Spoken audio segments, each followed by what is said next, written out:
উপদেষ্টা আসিফ মাহমুদ সজীব ভুঁইয়া ও মাহফুজ আলমকে 15 দিনের মধ্যে পদত্যাগের আলটিমেটাম দিয়েছে গণ অধিকার পরিষদ। রাজধানী পল্টনে গণ অধিকার পরিষদের কার্যালয়ে রাজনৈতিক অবস্থা নিয়ে জরুরি সংবাদ সম্মেলনে গণহত্যার বিচার, রাষ্ট্র সংস্কার সহ 3 দফা দাবি জানানো হয়। দলটির সাধারণ সম্পাদক মোহাম্মদ রাশেদ খান বলেন, ডিসেম্বরের মধ্যে নির্বাচন দিতে হবে।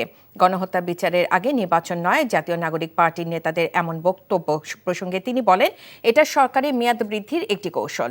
ওয়াসা নিয়োগ কিভাবে হলো তা নিয়ে প্রশ্ন তোলেন তিনি এবং যারা নিয়োগ বাণিজ্য করছে তাদের বিরুদ্ধে ব্যবস্থা নেওয়ারও দাবি জানান।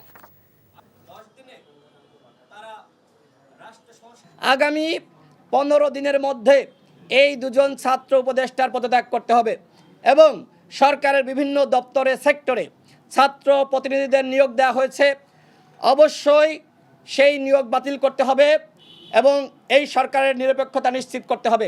7 মাসে কতটুকু রাষ্ট্র সংস্কার হয়েছে আপনারা সকলেই দেখেছেন। এই ঈদে জামা জুতো অ্যাক্সেসরিজের ডিসকাউন্ট